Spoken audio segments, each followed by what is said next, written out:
Hey everyone, welcome to another episode of That's All Funny. Episode, I don't know, what is this? 461. There we go.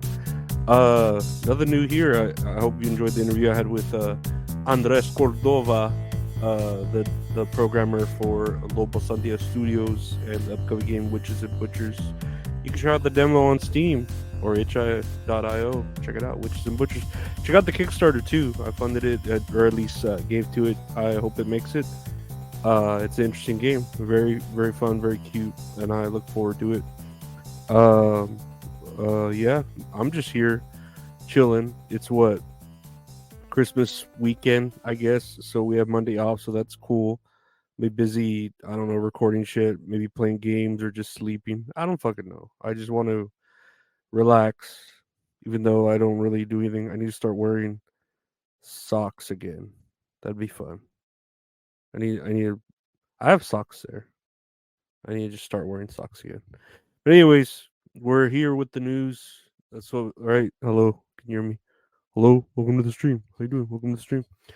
Let's check out the news here. Let me go to my little thingy here. The FBI is looking into threats against Colorado justices after Trump ballot ruling.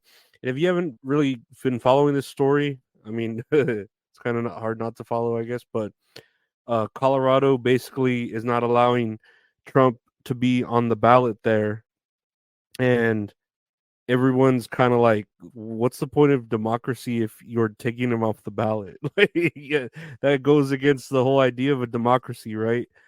uh but yeah, so Colorado's like not having Trump on there. A lot of people are pretty mad, and so they're making threats like they do, like people do. And I guess the FBI is looking into every single one, which it's weird that like they don't look into other threats, but they look into these threats. Or it's very odd the way the FBI chooses to pick and choose who and what threats they look into. Like, oh, these threats against Colorado because they're Trump lovers calling and threatening, rather than they're Trump haters. I don't know. It's just weird how the FBI is very left leaning at the moment, even though I think they're the ones that killed JFK. So that's kind of, ironic. But whatever. They just don't like the truth, obviously. And and yeah, so they're looking into that. So I hope you're not threatening Colorado, because that's not a good thing. It's not good to threaten people. And then Colorado, it's already messed up over there, dude. You don't need to make it even worse. They already got a lot of pedos over there. They got a lot of meth heads just shaking around trying to catch the pedos, and the pedos are trying to catch the meth heads. This weird cat and mouse roundabout circle of life bullshit. Like the Ouroboros, a snake biting its own tail. But yeah, that's that part. But speaking of the FBI and threats and all that, apparently there was a shooting in Maine. I don't know if I talked about this. I don't remember. There's so many shootings here in America, you just lose track of which ones you're talking about. But there was a shooting in Maine uh by a guy named Robert Card, who I guess he went into like a bowling alley, killed, a bunch of people there. He killed 18 people, a bar and a bowling alley, and injured 13 people. He was found dead later of an apparent self-inflicted gunshot wound. And so it's coming out now that the law enforcement knew that he posed a threat, but were concerned with confronting him. And I'm like, was this the Uvalde police or what? They're too scared to fucking do anything. But apparently, like, this was recorded somewhere that they were worried to go after, or they knew he had like a history of being fucking hot headed, and they were worried seizing his guns under Maine's yellow flag law could lead to an escalation, and recorded as saying, "We don't want to throw a stick of dynamite into a pool of gas and make things worse." Okay, yeah. I mean, at least you can control that demolition. That, I guess that's not a very good analogy, but whatever. That that's uh that's what cops do. They have all these fucking dude. I saw a video the other day of a guy. Apparently, this is like allegedly what was said in the video. But a guy stole a pack of cigarettes, went to his house. He was there held up with like a gun, and the cops came like a whole SWAT team with a little mini like forklift tank and all their armory, and they went in just to get this one guy with the gun, and that guy ended up burning his house and shit like that. And it was like, what the fuck? Like they're trying to kill a fucking spider with a shotgun, you know? It was crazy. And here's some cops here who just don't want to do anything because they're too scared. They're too scared of dying. I'm too scared of dying, but I'm a cop. That's what I'm too scared. That's my impression of the Uvalde police. scared to, scared to, protect and serve. Protect and serve, man. Open your, open your mind. Open your mind. Speaking of death, uh, Doom calculator. Scientists develop AI algorithm that can predict death within 4 years.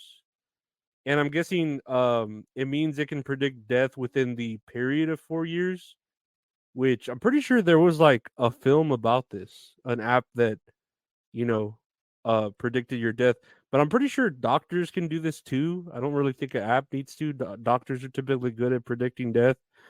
Uh, and then death is kind of random too. That's what's funny about it, you know. But I don't know. I could see AI predicting death if it like has access to your medical records and all that shit.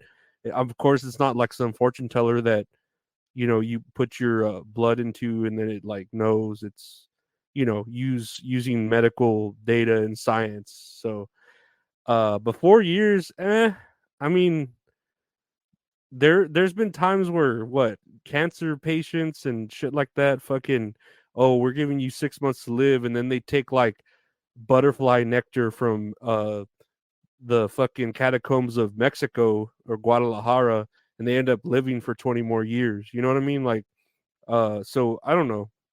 I don't really think death can be predicted. But I do think that living vengefully, like where you want to take revenge and be a sour person, that actually helps you live longer. Because I know my mom is such a vengeful person, and she's still alive, even after like strokes and cigarettes and getting hit in the head by my dad with a fucking 2x4 like Jim Duggan and shit. I don't know. I feel like her being so bitter and vengeful is keeping her alive, and in part is keeping me anxious and diseased mentally.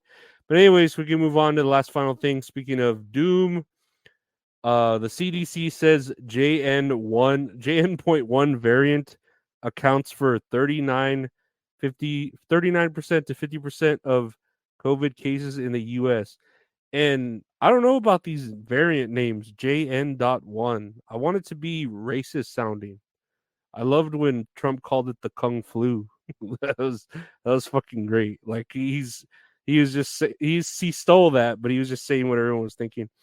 But yeah, they're giving them weird names now. JN.1. I guess this is still around, and I don't know. I'm guessing the flu was starting to become more and more controlled. So the government was like, we need another like flu shot thing that we could push on people to one to scare them, and two to make money.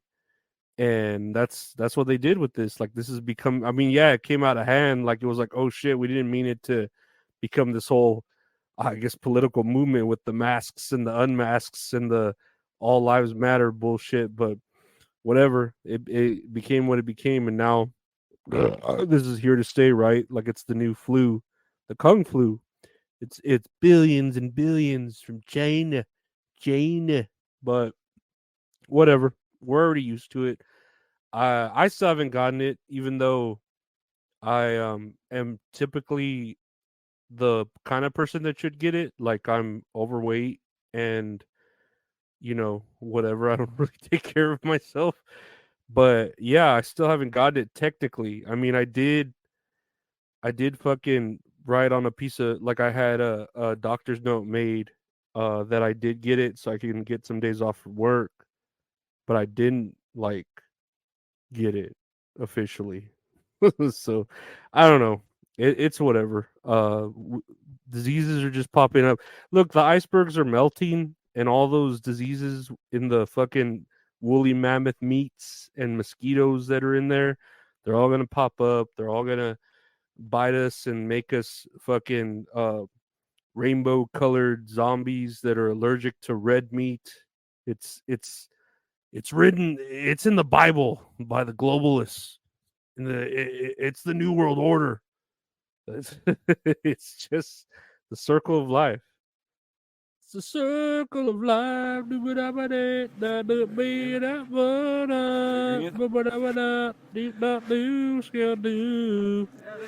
No. But anyways, yeah, Christmas is close. I hope y'all are safe with your families or however you celebrate the holidays, even if you don't. The podcast will still be going. Check out That's All Funny, available anywhere podcasts are available. Just search That's All Funny. Check out my new podcast with my buddy Gabe. That's All Kayfabe. It's all about wrestling. If you're into that, just search That's All Kayfabe. Check it out on my YouTube channel, youtube.com/Lorenzo Ariola. Check out the Patreon, patreon.com/Lorenzo Ariola if you want to help support the channel or get access to early bonus stuff or whatever. And if you want to buy any merch, am I going bald? Pretty sure I am. Fuck. Whatever. Just stress. If you want to buy any merchandise from That's All Funny, check out the website retrohorrorinc.com. Or if you just want to commission some great art from a great artist, at Retro Horror Inc. on Instagram. Like Bret Hart of Graphic Art. Check him out. He does all the art for the show. And yeah, I want to thank you all for listening. Have a Merry Holidays, or a White Christmas, or a Black Christmas, or All Christmas Matters. Whatever Christmases you celebrate, your rainbow-colored, Ukraine-colored ones, whatever. Even the Jewish, I don't think you celebrate it, but you know what I mean. Anyways, take care. We'll be here all weekend.